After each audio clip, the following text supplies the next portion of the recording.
आश्वासन दिया है हमें, हम 500 से बात किया है, तो हमारे साथ जो भी हुआ है सारे डिटेल्स में उन्होंने सुना है। उससे मिलकर हमें बहुत सुकून मिला है। बोल रहा आप डरने की कोई बात नहीं है, मेरे पास आए हो, कोई डरने की बात नहीं है। अब आश्वासन दिया है हमें, हम 500 से बात किया है, आश्वासन दिया है। हमारे साथ जो भी हुआ है सारे डिटेल्स में उन्होंने सुना है ध्यान से। उसके बाद बोला है चलो मैं करूंगा, कुछ करूंगा आप लोगों के लिए। अभी जो आपने मिला, उनका जो एटीट्यूड देखा, उनके जो बात सुना, आपको खुश है, सुकून मिला? हाँ, हम लोगों को तो सुकून मिला है, उनसे मिलकर हमें बहुत सुकून मिला है। उनके आशीर्वाद भी लिया हम लोगों ने, पैर छू के उनके आशीर्वाद भी लिया है, हमें बड़ा सुकून मिला है। जो सनतकली का जो घटना आप लोगों को दुख बैठ गया था, आप लोग डर रहे थे, अभी हाँ, हमने बोला है सर हमें डर लग रहा है। बोल रहा आप डरने की कोई बात नहीं है, मेरे पास आए हो, कोई डरने की बात नहीं है। अब वो स्टेप ले गए बोले? हाँ, ऑन कैमरा हमारा जो कंप्लेन है, ऑन कैमरा उन्होंने सब कुछ लिया है उन्होंने अंदर। अभी आप सनतकली जाके क्या सब गांव से क्या बोलोगे? हमने आंदोलन जो भी अत्याचार कुछ भी होगा तो हम तो बोला है सर, हम अत्याचार होंगे तो दोबारा से भी आंदोलन करेंगे, हमारा आंदोलन चल रहा है, आगे भी चलेंगे। तो सर ने बोला, सर ने खुश हुआ है बहुत।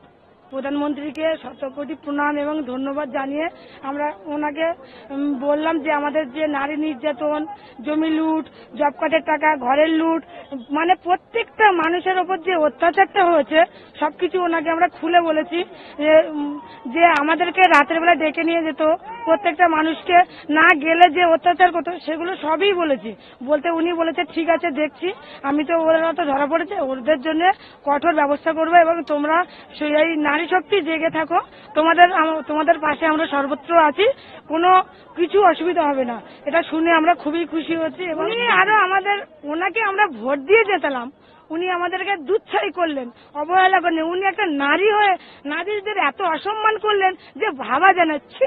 মমতা বন্দ্যোপাধ্যায়কে আমরা ছি জানাচ্ছি যে আমাদের পাশে আসলো না এবং আমাদের পাশে দাঁড়ালো না, আরো বললো বহিরাগত, এবং বলার পরে বললো ওরা স্থানীয় না, ওরা ভাড়া করা। আমরা যখন আধার কার্ড দেখালাম, দিদি তো তখন বলতে পারতো না ঠিক আছে, তারপর তো একটা কথা বললো না দিদি, কেন বললো না? আমরা দিদিকে ভোট দিয়ে কি অপরাধ করেছি না কি করেছি? দিদি আজকের আমাদের যে পদের দিকে বিপদের দিকে ঠেলে দিয়ে কোনো আস্থা দেয়নি, তাহলে দিদি কি করলো আমাদের? মানে আমরা দিদির হাতের মোমের পুতুল, এটাই বোঝাতে চাইলো। মোদিজির সঙ্গে কথা বলে এখন কি আপনারা? অবশ্যই মোদিজির সঙ্গে কথা বলে আমার ভালো লাগলো, এবং উনি বলেছে আমাদের সব ব্যবস্থা করবে, ভালোভাবে সবকিছুই সুরক্ষিত করবে, আরো আমাদের ফোর্স বাড়িয়ে দেবে। আমরা বলেছি কেন্দ্র বাহিনী দেন, রাজ্য সরকারের উপর কোনো ভরসা নেই, আমাদের কোনো আস্থা নেই আমাদের।